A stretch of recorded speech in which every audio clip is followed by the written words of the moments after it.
faktor karakteristik bahan. Terdapat yang pertama yaitu senyawa asam. Karena senyawa asam dalam kertas akan mempercepat reaksi hidrolisis. Makin cepat reaksi hidrolisis, makin cepat terjadi pelapukan pada kertas tersebut. Senyawa asam banyak terbentuk di dalam industri kertas pada proses penghancuran batang kayu menjadi bubur kertas. Proses sizing atau proses penambahan perekat pada permukaan kertas dilakukan agar tinta yang dipakai untuk menulis tidak mengembang pada kertas. Proses pemutihan kertas merupakan senyawa yang sangat berbahaya bagi daya tahan kertas karena dapat membuat kertas menjadi rapuh. Yang kedua ada lignin. Lignin adalah zat yang banyak terkandung di dalam serat selulosa pada kayu. Kertas yang banyak mengandung zat lignin dapat merubah warna kertas dari putih menjadi kuning kecoklatan dan kertas menjadi lapuk. Yang ketiga yaitu tinta. Tinta merupakan kandungan utama pada bahan cetak dan tulisan. Tinta yang digunakan untuk menulis naskah kuno pada saat itu terbuat dari karbon, yaitu karbon lampu yang dicampur dengan lem Arab. Yang keempat yaitu perekat. Pada proses pembentukan kertas digunakan perekat sebagai bahan pertambahan untuk memperkuat kertas. Begitu juga perekat atau lem digunakan untuk proses penjilitan buku.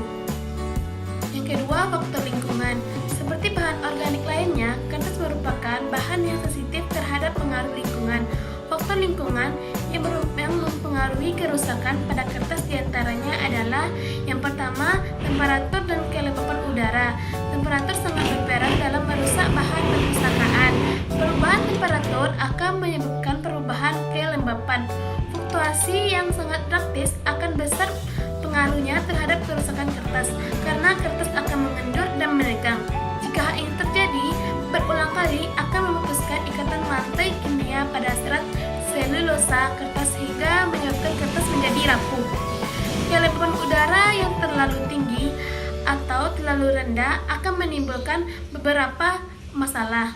Yang kedua, cahaya. Cahaya atau energi radiasi juga mempunyai efek pada bahan perpustakaan. Cahaya akan mempercepat oksidasi dan molekul serat selulosa sehingga rantai ikatan kimia pada molekul serat selulosa pada kertas tersebut terputus. Cahaya mempunyai pengaruh mengelantang, menyebabkan kertas menjadi pucat dan warna tinta memudar. Karena pengaruh cahaya, lignin pada kertas akan bereaksi dengan komponen lain sehingga kertas berubah menjadi kecoklatan. Yang ketiga, polusi udara. Semua bahan pencemar yang terkandung dalam udara berbahaya bagi bahan perpustakaan. Pencemaran udara seperti gas sulfur dioksida, gas hidrogen sulfida, dan gas nitrogen oksida yang berasal dari hasil pembakaran minyak bumi pada pabrik dan kendaraan bermotor dapat merusak bahan perpustakaan. Gas sulfur dioksida dan nitrogen oksida bereaksi dengan uap air yang ada di udara membentuk asam sulfat dan asam nitrat yang dapat menyebabkan kertas menjadi rapuh. Gas ozon yang ada pada udara yang terjadi bersamaan dengan terjadinya halilintar atau petir juga dapat menyebabkan reaksi oksidasi pada kertas sehingga kertas menjadi rapuh. Debu, kotoran, dan partikel lainnya yang berasal dari udara dapat merusak kertas, yaitu antara lain kertas mudah tergores karena gesekan. Partikel debu akan masuk ke sela-sela halaman buku. Ketiga yaitu faktor biota. Faktor biota terbagi atas 3 kelompok, yaitu jamur, serangga, dan hewan pengerat seperti tikus. Yang pertama yaitu jamur atau fungi. Jamur dapat menyebabkan kerusakan yang cukup serius pada kertas karena dapat merubah warna kertas dan menyebabkan kertas menjadi rapuh. Pada kondisi tertentu, jamur akan tumbuh pada permukaan kertas. Akarnya mengeluarkan enzim yang dapat larut ke dalam serat selulosa kertas. Yang kedua, serangga. Jenis serangga sangat bervariasi, tetapi ada beberapa serangga yang bisa ditemukan pada ruangan perpustakaan. Di antara tumpukan buku, diantaranya adalah A. Silverfish. Ditemui pada buku-buku jarang digunakan. Silverfish dapat merusak jilid buku, permukaan kertas, perekat pada jilidan. B. Rayap. Rayap adalah serangga perusak yang paling berbahaya karena dapat merusak koleksi. Rayap berbadan lunak dan berwarna pucat, hidup berkelompok dalam koloni yang terorganisasi dengan baik. Tiap koloni terdiri dari raja, ratu, serdadu, dan pekerja. Ada dua tipe rayap. Yang pertama, rayap hidup di kayu. Yang kedua, rayap hidup di dalam tanah. Kedua golongan rayap ini memakan bahan selulosa pada koleksi sehingga tidak bisa diperbaiki kembali. C. Kutu buku. Binatang ini sangat kecil dan badannya sangat lunak. Kepalanya agak besar dan giginya sangat kuat. Hidup berkelompok dan koloni dan merupakan binatang golongan omnivora. Binatang ini menyebab kerusakan pada pembukaan kertas, foto, lukisan, cat air, melubangi buku, dan memakan lem atau perekat pada buku. D. Ngengat. Ngengat memiliki 4 tingkatan dalam perkembangan biak, yaitu larva, telur, pupa, dan dewasa. Larva ngengat merusak koleksi perpustakaan dengan melubangi kayu, kertas, tekstil, dan karpet. E. Yaitu bubuk buku.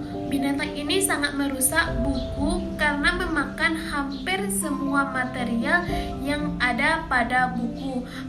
Mereka bertelur pada permukaan kertas atau sela-sela kertas dan menghasilkan larva yang sangat berbahaya bagi buku. Kerusakan yang ditimbulkan oleh larva ini adalah buku menjadi berlubang-lubang karena larva memakan kertas pada waktu mereka mencari jalan keluar, sehingga jalan dibuat menyerupai terowongan.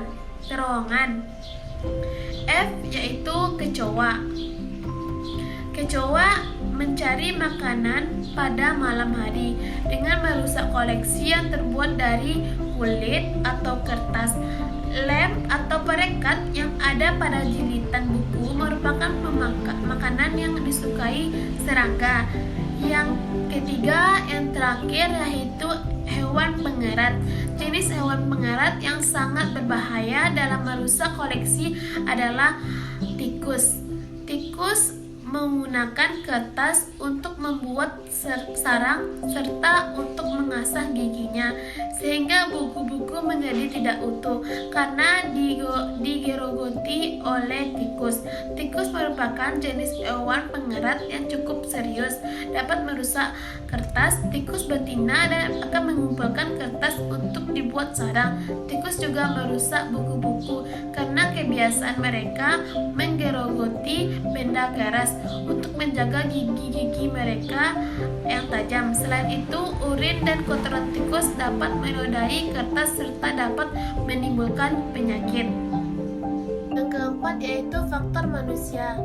Baik petugas perpustakaan maupun pembaca dapat merupakan faktor perusak yang hebat. Banyak kerusakan yang bisa dihindari jika kita mengetahui cara pencegahannya. Kadang tanpa sengaja atau tidak sengaja, pengguna membuat lipatan sebagai tanda batas baca atau melipat buku ke belakang sehingga perekat buku lepas dan lembaran-lembaran buku akan terpisah dari jilitannya. Bisa dengan cara memegang atau mengambilnya dari rak dengan tidak benar. Jadi manusia dalam hal ini bisa berasal dari pemustaka, pihak ketiga maupun pustakawannya sendiri. Pihak ketiga yang dimaksud seperti orang yang bekerja di tempat fotokopi dan penjilitan koleksi. Yang terakhir, yaitu faktor bencana. Bencana merupakan salah satu faktor yang sulit dihindari ketika terjadi, karena bencana datang tiba-tiba tanpa bisa diduga. Bencana dibagi menjadi dua, yaitu bencana karena alam seperti angin topan, gempa, bumi, tsunami, gunung meletus, dan bencana yang dikarenakan oleh manusia seperti kebakaran, terorisme, perang, dan lain-lain. Bencana dapat menghancurkan perpustakaan dan memusnahkan isi di dalamnya dalam waktu singkat. Kerusakan yang terjadi karena kebanjiran menyebabkan buku-buku yang basah akan hancur apabila tidak segera dilakukan penanganan dalam waktu kurang dari 48 jam. Begitu pula kebakaran, apabila tidak segera ditangani, seluruh koleksi akan hangus terbakar. Sekian dari hasil video saya. Apabila ada kesalahan, mohon dimaafkan. Wabillahi taufiq wal hidayah. Wassalamualaikum warahmatullahi wabarakatuh.